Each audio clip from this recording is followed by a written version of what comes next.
Hello, this is Derek Hansen for StrengthPowerSpeed.com, and I'd like to welcome you to our 11th episode of our Performance Concepts chat.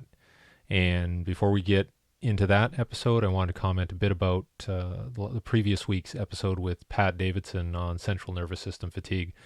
We got a lot of great feedback on that interview, and any good conversation, I think both Pat and I agreed that the intent is just to create more questions, create more discussion, and maybe even, get other people to jump into the conversation and share their thoughts. And I think we did that. I think it was a really well-received interview, and some of the stuff that Pat was talking about was just flying over my head. So it's one of those talks where I think if you take the time to listen to it a couple of times, you're going to get a lot more out of it. And like I said, if you want to engage us some more, talk more about, what you've seen in training athletes, some of the great stuff that Pat brought up about, how heat, generated within the body can create other complications and what's happening actually under fatigue conditions in terms of compensation. That was all great stuff. So, I just want to keep having conversations like that. And this week, the great thing is we're talking with Fergus Connolly. And I've known Fergus for almost 10 years now. And he's had experience working in the sports science and physical preparation for soccer at a high level, a professional level, rugby internationally, and more recently American football in the NFL, and now with one of the top Division I programs at Michigan. So getting his thoughts on, what happens in a team dynamic and how do you foster success and what are the key elements is very interesting. He's written a book. It's called Game Changer. And, I went through the table of contents with him, and there's so much detail he talks about. Obviously the physical preparation, the tactical side, the psychological side. I mean, everything you can think of in terms of what makes a team a success, what makes a winner. And so we dive into it in this conversation, and he gives us, a snapshot of what's in the book. And I think the book's going to be out this summer. But I think you'll really enjoy what Fergus has to offer in terms of what he sees in the big picture. And it's just not one key element. We touch on a whole bunch of different factors on creating a successful environment of team sport. So please enjoy our talk with Fergus Connolly. Okay, Fergus, I'm finally glad I got a hold of you. We had to physically reach into the bowels of Michigan football facility and pull you out because I know they have you working on all this secret stuff. So I finally got a hold of you, and for the people listening, I've known Fergus for almost about 10 years now, somebody that I'd always touch base with on, the cutting edge, I'd say, the leading edge. So I'm really glad to have Fergus on board now. And for the people who don't know you, Fergus, can you give us some background on your education, even your youth, how you were involved in sport and how it's grown to where you are right now in terms of, leading the sports science charge for major sporting organizations? Well, thank you, Derek. Yeah, it's great to finally get to do this. We've been trying for a while. Yeah, for those who don't know me, my accent has probably given it away already. But yes, I'm Irish, and growing up in Ireland, there isn't a big sports industry, so to speak. But sport and performance was always my passion. I played football back home, and because there wasn't a sports industry, a sports science industry, not even a strength and conditioning industry at the time, my plan was to teach and play sport, coach, eventually long term. So I stayed on. I did teaching originally, construction, woodwork, technical drawing. Did a master's in manufacturing. Ended up doing a PhD in computer optimization. But in reality, I was using my spare time, vacation, to travel and learn from the best coaches that I could. To initially, it was to become a better footballer myself, and then as time went on, I ended up being asked by teams or people that I worked with, or then went to visit to to consult, to work. And it was around the time that I guess IT was taking off, sports science was beginning to take off, and it it kind of just took off from there. Really, I started an opportunity. My first opportunity was in soccer in the Premier League with Bolton Wanderers at the time, who were kind of at the forefront of the very beginning of sports science. So I forget how many years ago that is now. It's close to 15 years ago, and we were starting with cryotherapy back then. I was translating old Polish papers looking at improvements in blood values. Even back then, we thought that that's where the benefit was, and slowly realized that there was a different kind of stimulus. And looking at the differences and changes in athletes back then, and traveling all around the world, just learning from different people. Worked in rugby then, with the Welsh rugby team.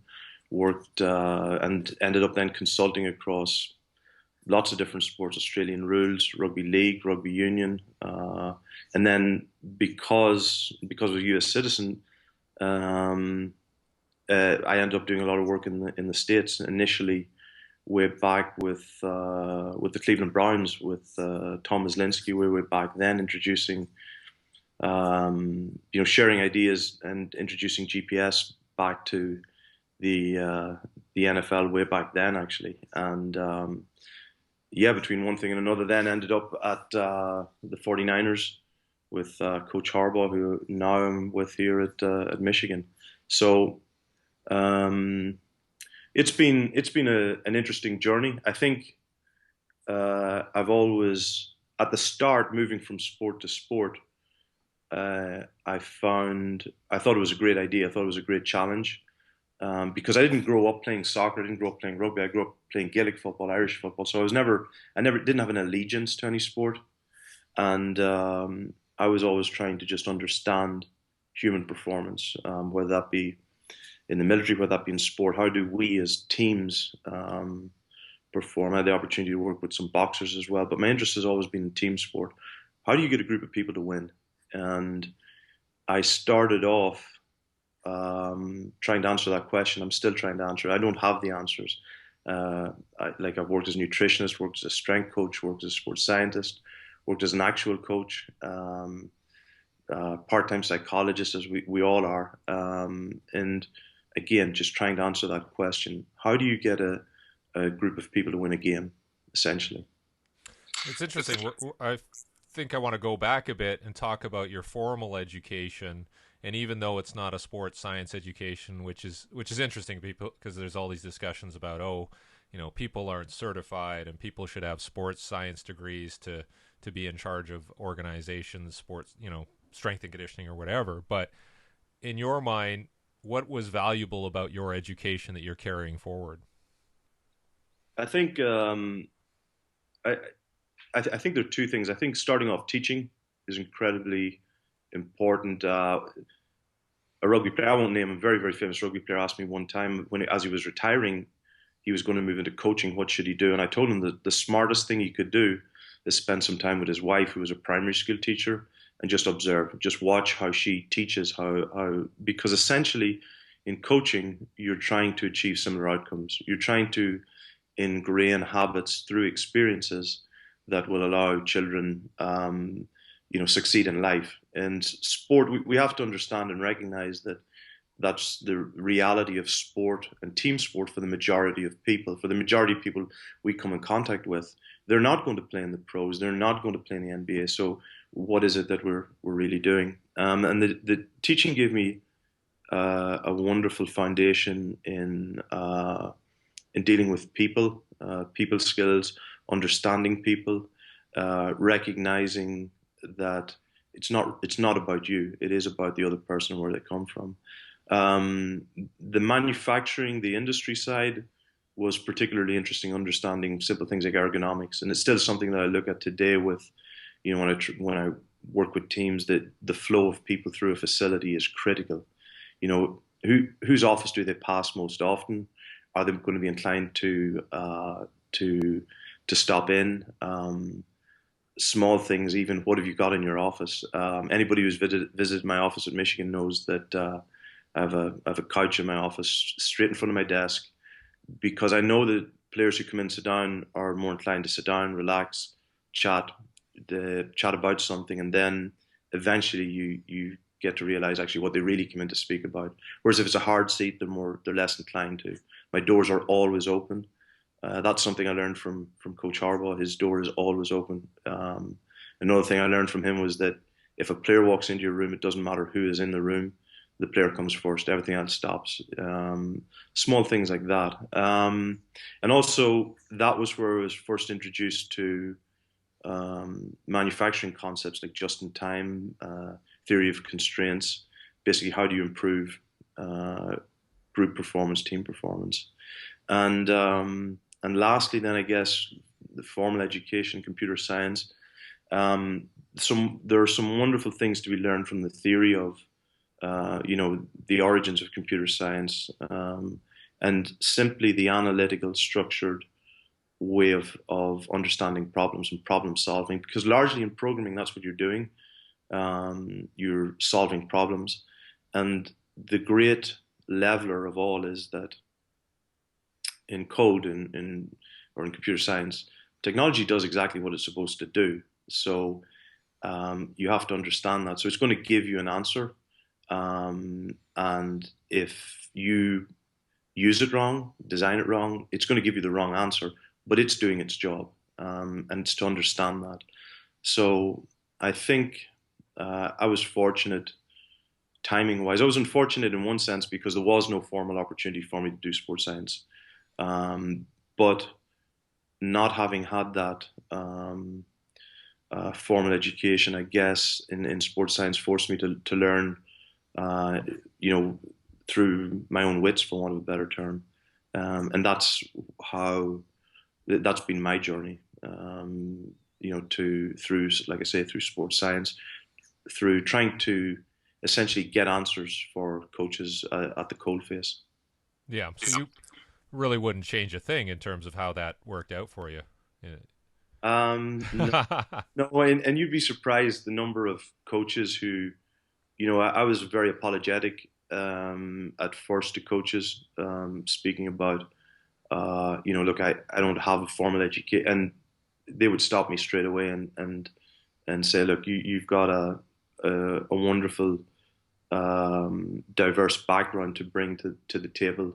And again, we're all looking to solve a problem, a challenge. And if everybody has come through the same, I'm not saying my pathway is the best way. I'm just saying that if everybody around the table has had the same formal approach to solving a problem that's presented, you're generally going to all get the same answer. So you're looking for people who are a little bit, I guess, have a disruptive thinking approach to the problem.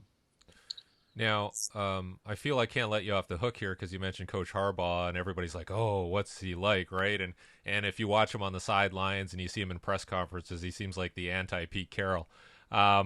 But you obviously have a different relationship, and you don't have to shed light on, all the details. But how is that? Obviously you've gelled with him, and you see him as a very significant leader. But what are your general impressions? I think the first thing, that people who meet him, they realize what you see is what you get. He's incredibly pragmatic, very, very intelligent, and very emotionally intelligent as well, which I guess maybe people don't get the opportunity to see that. Very pragmatic, which suits me. It is the way that I think. Perhaps that's how, that's why, many things that we've done are on the same wavelength, because it comes down to, my philosophy has always been, how is it going to affect the scoreboard? And that's where we start from. And he has a very pragmatic approach. If it's going to affect the scoreboard positively, we're going to do it. And and also the other thing that's incredibly comforting for me in this industry is, we will never break the rule. He's never asked me to break a rule. We don't even go there. We go right up to the line. We do everything that we can to win, but it never goes beyond anything, whether it's medical or otherwise. And that's the great challenge of sport. You know, you've got the rules. How can you win within those rules? Like, I mean, that's the exciting part of it. But he's, and the other guy actually who has spent a lot of time with, learned an awful lot from, is his father, Jack, who spends a lot of time here at the university as well. And I've had some fascinating conversations with him. I think it was T.S. Eliot said that our duty, our life is to explore, and then when we understand it, we come back around to the beginning again, but this time we know it. And it's great to be able to speak with somebody who's had his experience and to be able to debate and to talk through the challenges of winning football games with his experience. Now, we're going to back up a bit, and this is your American football experience, but obviously you've had some experience with rugby, Australian rules football, both, very physical, collision-related sports. What have you gotten from those sports to apply to the American football world? What are similarities? What are differences? Just based on your experience. One of the most humbling lessons that I learned moving from any sport way back was that, and it first happened in soccer. When you go to soccer practice, no matter what your perceptions are, when you see the skill level of those players, you appreciate how skillful they are. But people have perceptions of different sports. But when you go and actually work full time, I'm not talking about consulting. When you work full time in the sport, you understand that the sport is the way it is, and people practice and train the way they do for a very good reason. So, plenty of people criticize football, rugby, soccer, and whatever, and how they're prepared. But you must understand that they are done like that for a reason. Now, that said, there are plenty of opportunities to improve, and there's plenty of opportunities to look at things differently and to adjust them. But football is an incredibly physical sport. The biggest difference, and I'm asked this question all the time, but the biggest difference between American football and the other sports are its cultural basis. Culturally, it's based on the college system, whereas rugby have academies, soccer have academies, Australian rules similar, but this is based on the college system. You have a draft, you have a combine. These are unique to American football and to basketball, but they're uniquely American. The business of sport is a major influence on how everything is prepared. Again, this is very, very different. When I speak in Australia, I speak in other sports, and they try to draw things from American football or from American sport. They have to first keep that in mind, that many of the things that drive how this game is prepared are based around the business, the culture, the draft, all of those things. And that's where you have to start. That's where you have to start from with all preparation. People sometimes take culture and the environment for granted, but you have to start with that. And you can imagine me going, working at the Niners, talking with guys from Alabama, from Tennessee, from Boston, who may or may not have anything in common with me. But you have to recognize where they come from in order to be able to connect, communicate, and get your point across. So that's why culture is critical. Yeah, and is there any difference, in your opinion, in a field-based sport, rugby, AFL, NFL, in what happened with your experiences in European football, soccer? I think one of the major things that I think that people when you try and learn from another sport, you have to really understand what it is and what you can take from it. So, for example, a classic example is the use of GPS.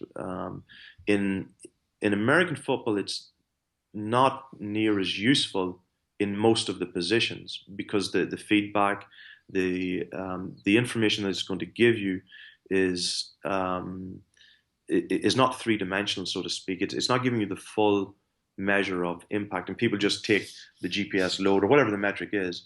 It's a movement based metric, but in for your O line, for your D line, it's two steps and push. Movement is not the major factor. So again, understanding why a particular technology, a particular metric may be very useful in one sport, but may have no influence on American football. Basic things like that are very important to understand. And again, very important to understand how they can affect the training cycle. One of the other things that I think is unique to US sport is that the major influence on up until recently anyway has been on the strength and conditioning side has largely been from Olympic sports, and that has had a major influence. But there is a point to where some of those principles don't transfer, and it's been able to recognize which of those do and which of those don't. And the critical thing there is to that's something we'll talk about later, but it's that you must, yes, understand the technique, yes, understand the process, but it's most important to understand the principle behind why a certain coach did a certain thing. That's the most important. If you're going to learn from somebody else, ask why. Three whys. You've got to get back to the principle. Why are you doing that? What are you getting from it? What's the reason for it? So that's very important when you're learning, when you're moving from sport to sport. Have you ever had an instance where you asked why and they couldn't give you a good reason? Not really. I think I've always, I don't know where this came from, but I've always tried to find the best people in the business, and the best people, in whether strength and conditioning, speed, nutrition, they have a very good reason for it. And sometimes that reason surprises you. Sometimes a very pragmatic, a very simple reason, but it gets, it has the effect. Sometimes it's a placebo reason. Sometimes a very good principle behind it, but if placebo works, and that's all that matters. So I think that again tells you a lot. It's a very good question. If the person's answer isn't principle based and they can't elucidate, they can't describe clearly the why that you're looking for, maybe they don't really know why. Yeah, that's a good point. It is a bit of a identifier of their background, their character, and their I guess their system or their philosophy. Now, you go into an NFL job. What are some of the things that hit you immediately? I mean, you talked about culture, but were there other things where you're like, wow, I didn't expect this? Or what did you have to really adapt to? I think culture is without doubt the single biggest one, and understanding how that's done. I think that the roles within different organizations, the influence of different people is very different. It's very different from team to team. I think obviously without a doubt the head coach is critical. The role of the general manager is unique. Now you do have sporting directors or more. The role of the sporting director in soccer in Europe is becoming more common, but the role of the general manager, the relationship with the GM, how that works, is particularly unique, and it's quite interesting. I think it was Bill Parcells made the comment about if you expect the chef to cook, well you need to let him buy the groceries or pick the groceries. So that's an interesting dynamic. I found it interesting that somebody within the organization would select players and somebody else would pair the team, and organizations where it has worked best either have the best relationship or it's the same guy like a Belichick or someone like that. So those kind of things are again unique to the organization. The other thing that is unique are the fact that in the NFL you have no guaranteed contracts. There's no other sport that has that. So it means that the onus on teams in terms of rehabilitation and different things is a little bit different, and the dynamics change quite a bit in football. Do you look at examples of successful organizations? Like, say, we look at the New England Patriots. Is there something that you can kind of pull out of that, their experience, their philosophy, where you're like, okay, that's what they're doing right? Um, You know, that's one of the reasons for speaking to you is that I get asked a lot by young coaches, for advice and whatever, and I tell them, like I said earlier, look for the principles. And the other one that's very important is people don't win by accident. So why do they win? Why? It just doesn't happen. People talk about luck, and people no, there are reasons for it, and you have to be able to identify them. There are reasons why teams lose as well, but our duty as coaches, our duty, whether it be as whether it doesn't matter what your role is. Your duty really is to look at the best and ask why, and question why, and you will make assumptions. Some people will tell you it's because of this, that, or the other, but over time, by studying successful teams and successful people, you start to see trends, you start to see commonalities, and you know, moving from team to team, from sport to sport, is a challenge. There's no doubt about it. It's very uncomfortable. You're out of your comfort zone. You move from one sport that you've just gotten the hang of, you look for another one. And I've always consciously tried to change every time, move to a different sport, because the fundamental principles behind each sport are the same, but how they're applied are different. And it's a very interesting challenge. But you see, even within or across different sports, you see very common themes that apply to every single sport. And you see it in the military as well. You see it in any individual, or sorry, any team that is trying to achieve an outcome. The principles of success are common. They are common principles, and that's what we should be looking for all of the time. and when you made this transition from professional football to very high level college football, what were the adjustments that you had to make in that? Obviously the culture is somewhat similar, if not very similar, but organizationally, the rules around it, what adjustments did you have to make? Well, obviously understanding the NCAA, which is in itself a challenge, and it's there for a reason, and a very good reason. And understanding those things, I think that there is a little bit more influence, I think, in the college scene as opposed to the professional scene. But you must understand, I think and it's largely because of the way we do things at Michigan. It's a very professionally run organization. We have a lot of, I think all of our coaches are former NFL coaches. So the transition isn't as big at Michigan as maybe it might be somewhere else. And again, having worked with Coach, many of the things are similar, and in how we run the program. Kevin Tolbert, the strength coach I'd worked with before, so you're picking up relationships, which means that things are so much easier getting started and going again.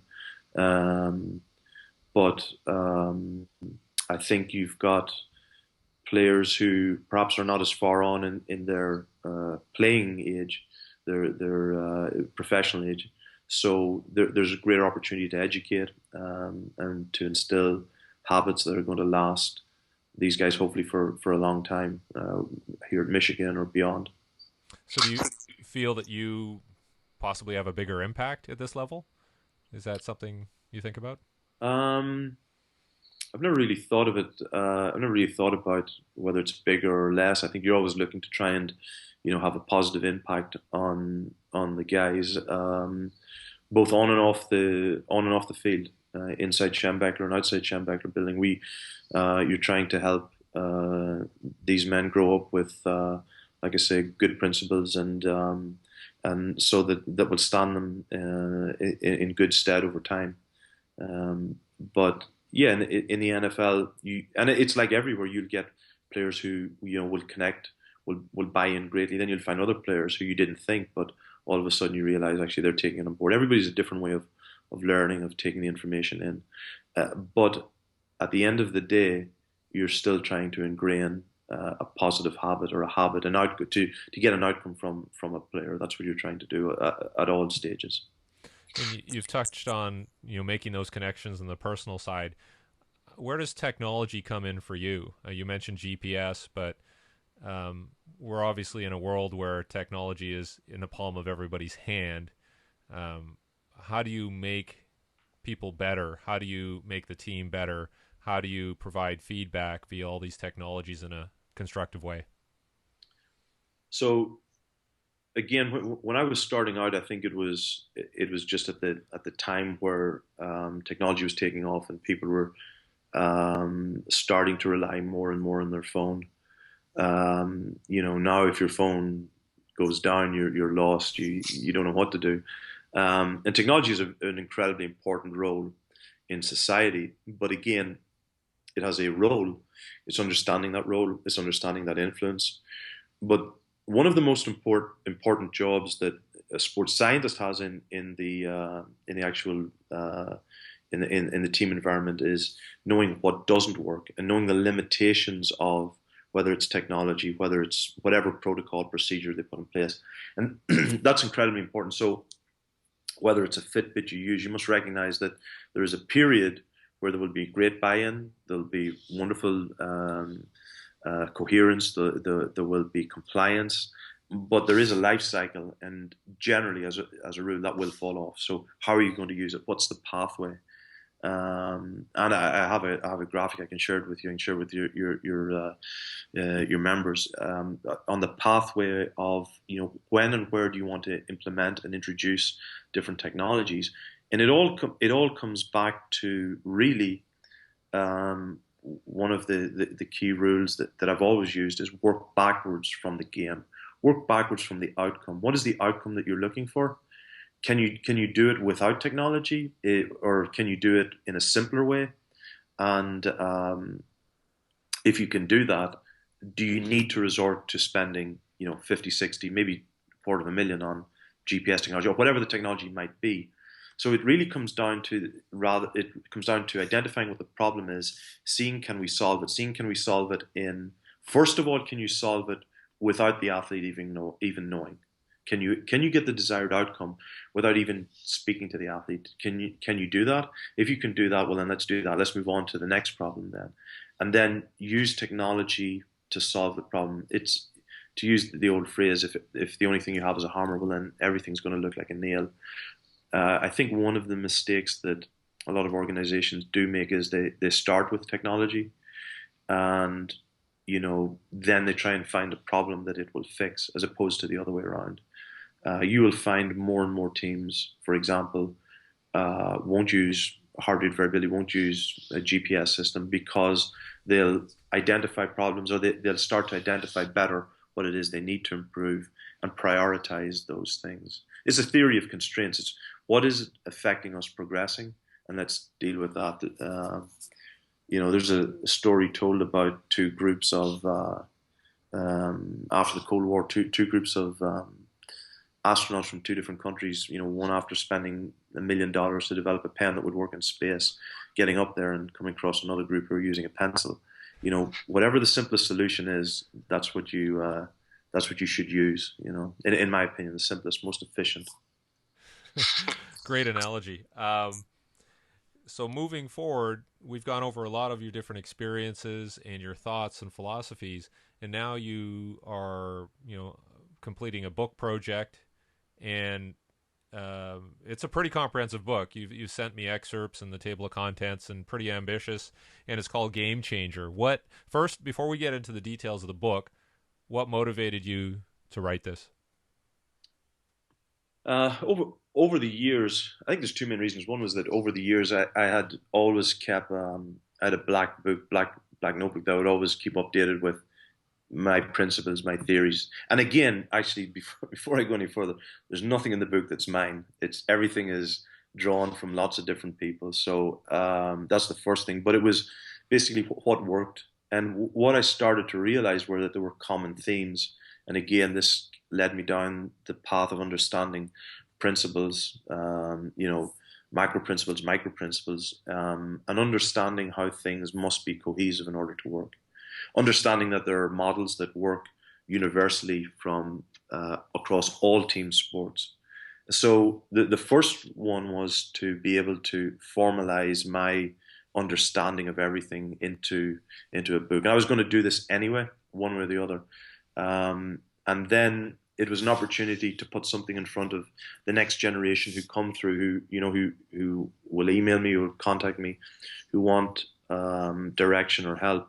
And it's just an opportunity to leave something for those coming behind. I think that the next generation coming through have perhaps been led to believe that all of the answers are in technology. And I was one of the forerunners in the area. And I know better than most that a lot of the answers are in technology, and a lot of the answers can be led, but not all. So how do we use it? And understanding that the key thing is that to have a fundamental, solid model to which you can apply the technologies. That's critical. So being able to do that and being able to leave something for the next generation coming through to challenge and to build on. And again, for me to build on, because it's a starting point.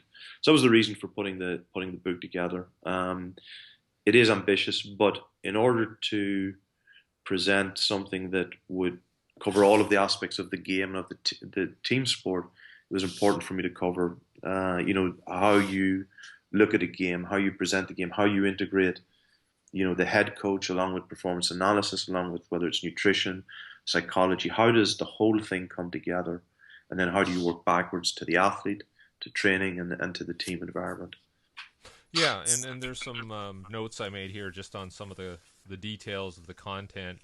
And you open with a discussion of mathematics, fractal mathematics, and I thought that was pretty interesting. And I don't know if that would scare people off, but could you go into some detail on that?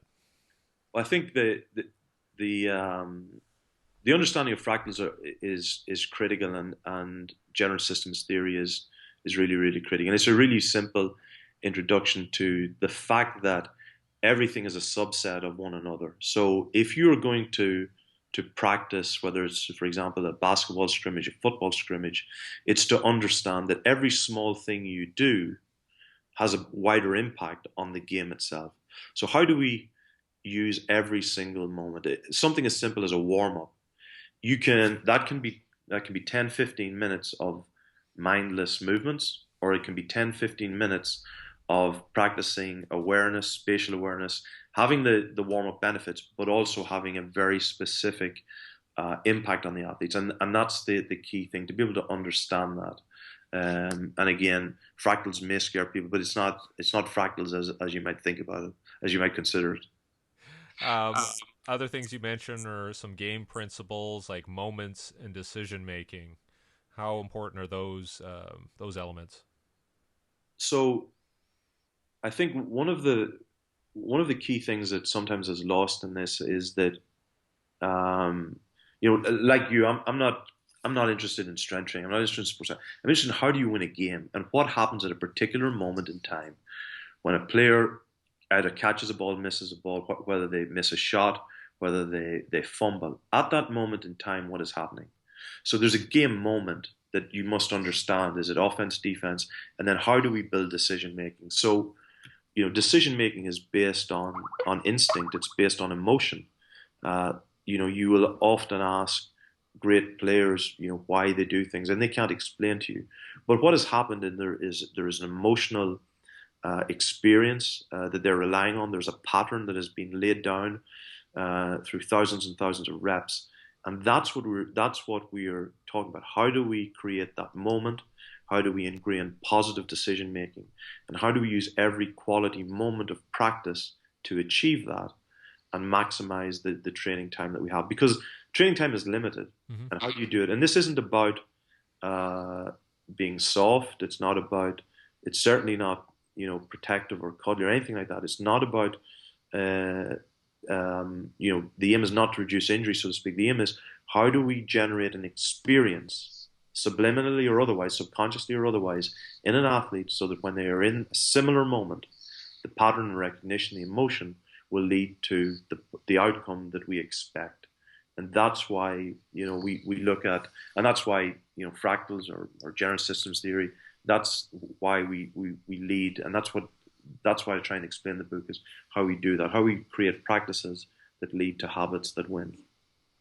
Yeah, and what is do should we be trying to make practice as similar to the game as possible, or does it have a different function? Like competition in itself has a preparatory component to it. What are your thoughts on that? Yeah, you see, and this is something that Coach Harbaugh does exceptionally well is having that competition, but it everything must have a quality and must be quality. It can't be practice for practice sake. Like anybody can take can take a team and run them through a drill and look for physical qualities. To be quite honest with you, that's not what I'm looking for. I'm looking for a drill that elicits a positive performance quality, tactical, technical, physical, and psychological together, but not a dominantly physical. I'm not. One of the misconceptions is that and I think this has been influenced largely by technology as well, is that the physical qualities are the ones that determine the outcome of a game. It's not entirely true. What you're looking for is you're looking to get the most efficient result, or the positive result most efficiently with the least cost. Um, I think it was Patton was it said, the object of war is not to die for your country, but it's to make the other SOB die for his. And so again, what we're trying to do is we're trying to win a game as effectively and as efficiently as possible with the most cost to the opposition. So when you look at the data, when you look at the most successful teams, you find that their physical values actually are less than the opposition in the majority of cases. So then this rush for suddenly for physical qualities or for physical values doesn't make sense. And if you look at the great Michigan quarterback Tom Brady, he's a classic example of someone who has wonderful physical qualities, but his technical, tactical, and particularly his psychological qualities are dominant. And all those four are underlined by an incredible focus on his health, which means that he has an ability to sustain success repeatedly, and that's what we're looking for. Um, and sometimes I think one of the things that has happened, perhaps some teams, some coaches, is that they search to have the best strength program, the best psychology program, the best whatever it might be. But sometimes that ends up being at the expense of tactical, technical qualities. So, you know, you've never seen an unfit team win a game. Nobody's ever said, well, they won that game, but they were unfit. It's usually the other way around. Well, we lost it because we weren't fit in the last 5-10 minutes, which is a complete misnomer. It's a complete misdirection. It's looking just at the last 10 minutes and looking at a team who may be fatigued, but they may be fatigued because they've been just outplayed tactically and technically, not physically. Time and time again, you see teams like Barcelona, teams like the All Blacks, teams like New England, who can maneuver, make teams work harder, and then execute with precise precision, and execute being the appropriate term, technically and tactically to win games, to achieve outcomes.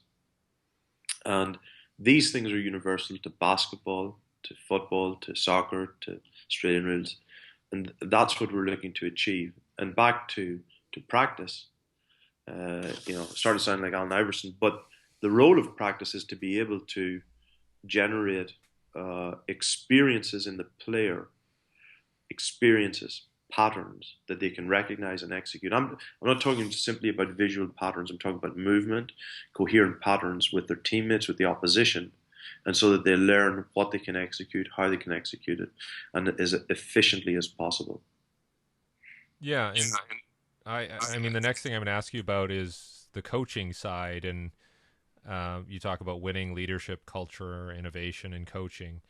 And do you find that people are so fixated on these details and the individual components so much that they lose sight of what really they're working towards, like the winning, and how you get there? Yeah, the very first thing is what is a win. So, for example, if you're bottom of the league or you're mid-table, you have to define what a win is. I spoke with one coach who Many years ago, he took over a team who were, going through relegation in the UK. I think they lost 9, 10, 12 games straight. And it taught him that he had to find and define a win for his team. So the definition of a win is the very first place to start. If you're a very dominant team, the room for error, then you must drive a high standard, because if you're playing the bottom of the table or a poor team, you can't afford to let your standard slip. And this underlines the key point that you really only ever play yourself. Whether you're bottom of the table, middle of the table, whether you're top of the table, you define what a win is. You define what the standard is, and you compete against yourself always. It doesn't change, doesn't matter. And this is what good teams do. This is what Manchester United would do. And this is why, like Alex Ferguson, Manchester United would always say the best praise he would ever give is well done, because to a team as dominant as his, he was always setting a high standard. And that's the first thing. What is a win? And from that, then again, you work backwards. And this is where culture is critical, and where the constant need for improvement. But again, it's deciding what is important to that player to get him to achieve the outcome. And not everybody needs to know as much detail as the next guy in order to achieve that. And it's about creating that culture, that environment, holistically across all of the all areas of the team to be able to achieve it. Technology is part of it. Yeah, definitely. And so you have all of this wrapped up in this book. Again, you talk about training, player health and performance. What can people to expect to get out of this book?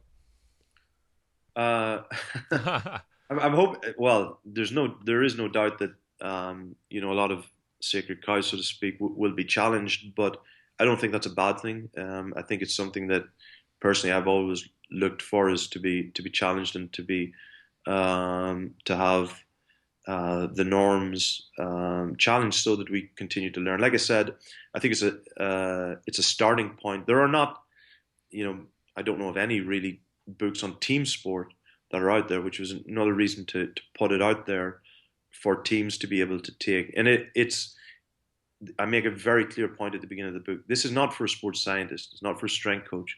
It's for anybody working in the organization, because one of the biggest failings of society, one of the failings that we have in education is, and again, this brings us back to my background, I guess, is that one of the failings is specialization. We become very specialized in our particular area without, first of all, a recognition that how we relate to and coordinate with our other departments is critical, let alone understand the holistic impact we have. Every single person who comes in contact with the player has an influence, a psychological influence, whether it's a positive, whether it can be anything, it can be whether you speak to the player in the morning, whether you approach him, what your humor is, what your body language is. Everybody has an influence, and this goes back to the quality of every single moment. And it's important to understand that from a holistic level, so that we can impact the team in a positive way. So there are a lot of things that I think people will find surprising. The fact that, first of all, the fact you can write a book that covers all major field sports. Surely you can't write a book that explains tactics.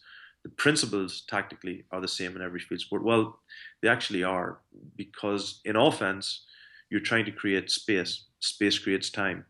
It doesn't matter whether it's basketball, rugby, soccer, or American football. You're trying to create space at any time. You're trying to create it at a particular point in time and in a sequence, but that's still your goal in offense. And it's a little bit more complicated than that, but that's fundamentally the goal. Whereas in defense, you're trying to make the field as small as possible.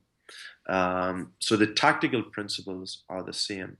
The technical principles and how they are taught, even though the skills are different, is still the same. The psychological model is the same. Whether it's with an elite military group, or whether it's with an elite group of players having to execute a particular point in time, the principles are very similar, and the origin of both are very, very similar. And finally, the physical qualities are the same. They're like keys on a piano. that all players, all athletes, all team sport players have all of the qualities. Some are just emphasized more. So you've got more physical sports, you've got more speed-based sports, but you have that even within positions. So it's knowing how. It's first of all recognizing what they are, and then it's being able to stress them at the appropriate time to elicit the response. So I think that in itself will make it an interesting book. I hope for coaches, in team sports. And with a lot of these books, there's applications beyond sport too. I mean, I could see this easily being applied to a corporate setting. So, I mean, I'll be interested to dive into that and see what parallels there are. What when can we expect this? August of this year, and I'm really excited. It's quite a big book, so it's going to, and there are four sections: the game, the athlete, the preparation, and the team, the coach. So it'll be a book I think that people will, and it's broken up. It's not.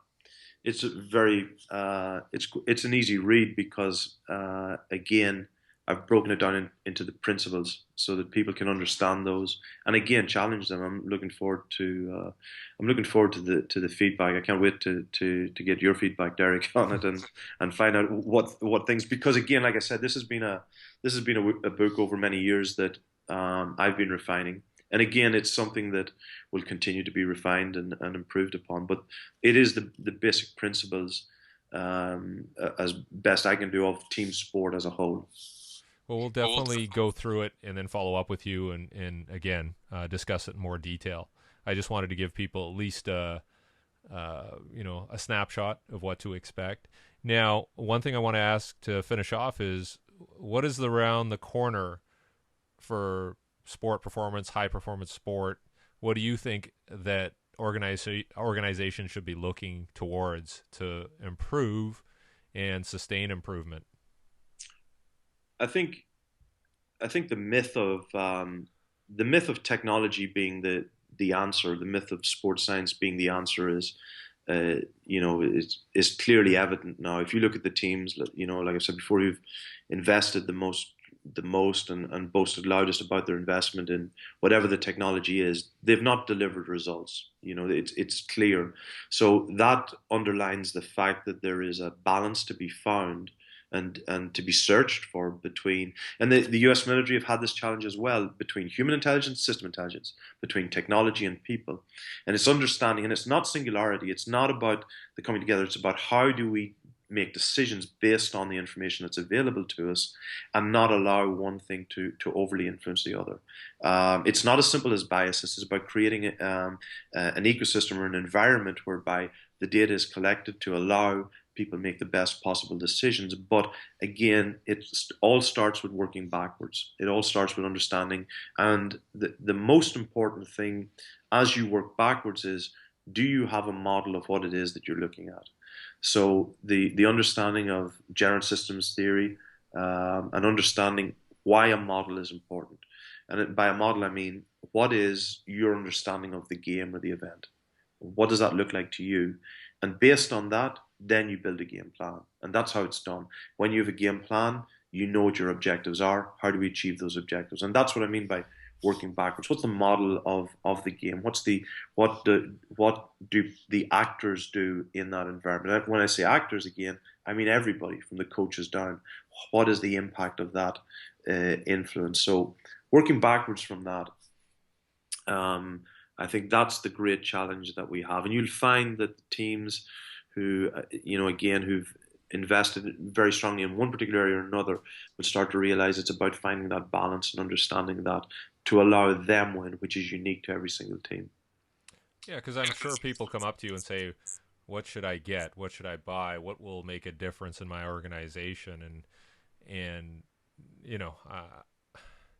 you have to almost bring them back to what the important elements are and have that discussion. But we are fixated. We're definitely fixated on problem solving technology and quick fixes. So even for yourself, like where do you see yourself? Not necessarily career wise, but what do you see yourself looking at in the next 5 years in terms of your emphasis? I'm glad you didn't ask me where I'd be, because to be quite honest, if you'd asked me 5 years ago, I wouldn't have been able to answer that. And I've given up trying to plan.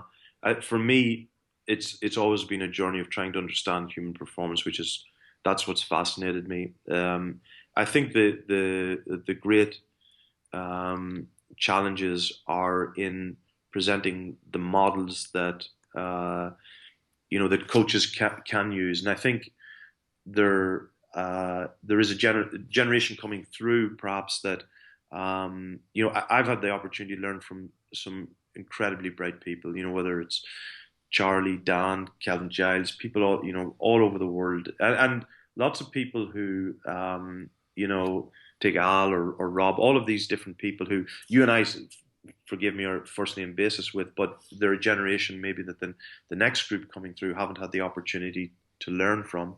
And uh, you know, we all owe something to the industry, and there is a duty on us to leave it as we found it. There's also a duty on us to be honourable in how we present the pathway to success, and that's important, I think, to do. And it's not that I have all the answers. It's not that the book or whatever it is all the answers. But it's a framework. It's an opportunity to leave something for a generation coming through who are involved in team sport in particular. How do we put it together? And there will be a critical point in team sports where the backroom staff just becomes too big, and there will be a revolution back towards small is big, more efficient, more generalists, fewer specialists, and a far more pragmatic, results orientated approach. And that's not a ruthlessness, and that's not in any way negative. It's a positive thing. Can we do?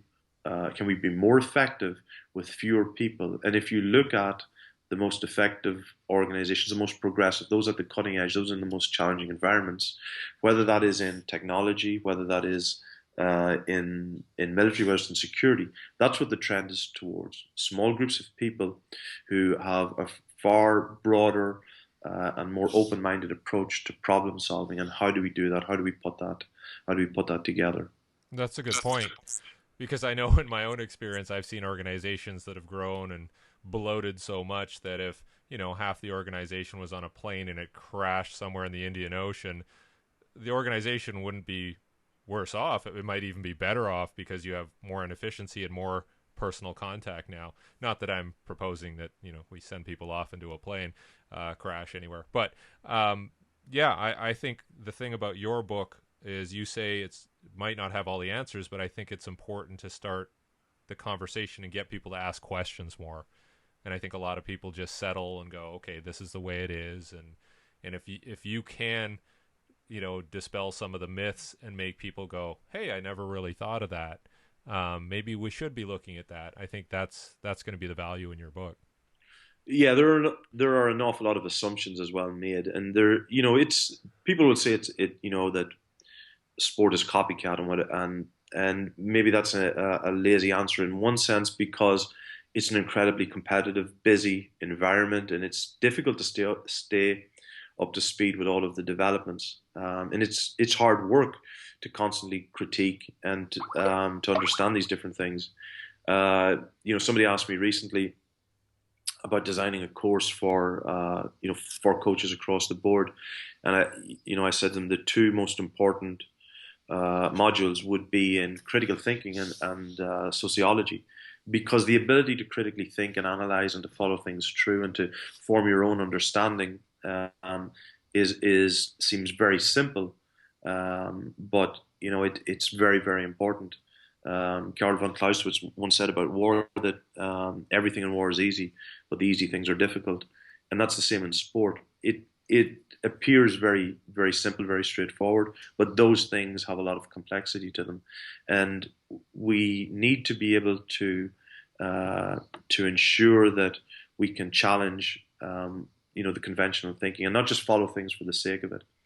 And there are so many things, whatever the technology might be, that people jump into without understanding what it doesn't do. Mm-hmm. That's the most important thing.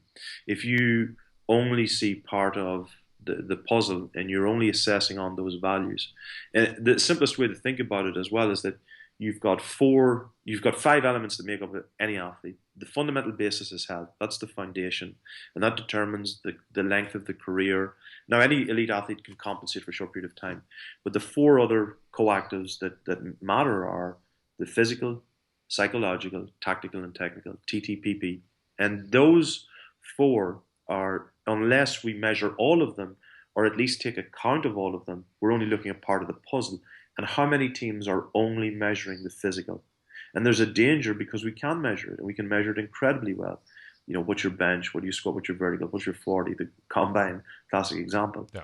But you need to be able to assess the psychological qualities. What model have you got for that? And that's what I try and present, a model, a universal model. What's your model for assessing technique? What's your model for assessing the tactical qualities? And then how do you pull all of that together in a way that allows you profile athletes, and then based on that, identify what is their limiting factor. What do I need to improve for everything to improve? How do I do it? How do I put it together? And how do I do it when how do I do it in a team environment? What's the best way to do that? And that's the challenge that we have in team sport today.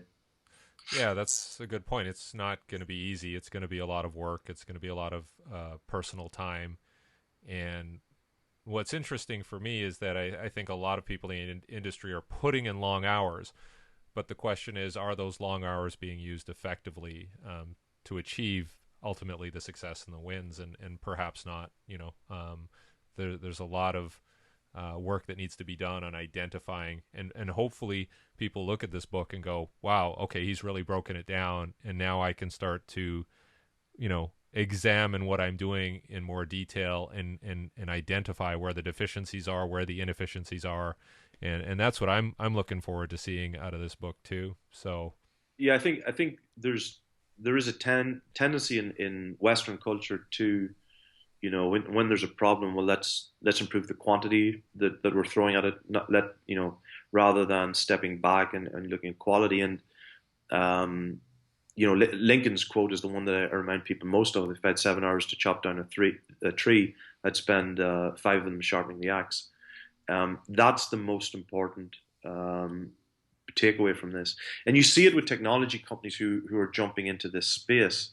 Many of them have the capacity, but they don't have the capability. They've got money, they've got resources, they can, solve a problem with brute force, as opposed to having the capability, taking their time and identifying, again, what's the model? What's the problem I'm really trying to solve, rather than just throwing data at coaches throwing data that they don't need. And, the coaches will get this information, and, it generally falls into three categories: useful, useless, or interesting. And they're sad to say very little of it is actually useful. Large part of it is interesting, which can be, and we've all shared this experience, we get caught up in the interesting data, and we spend too much time at the expense of what's useful and what we can use at that point in time. So that challenge, again, going back to the generalist approach, the awareness, being polymathic, so to speak, having awareness of the contribution of different areas, different domains.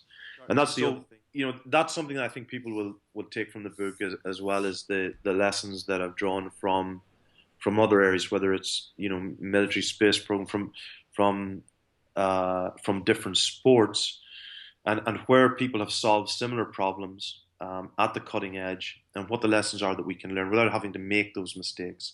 How can we do it more efficiently? Because there is a danger that, like I say, when we have the access to capacity, to quantity, that's what we're going to choose, as opposed to taking the time to solve the problem in an efficient way, because that is what leads to a sustainable program.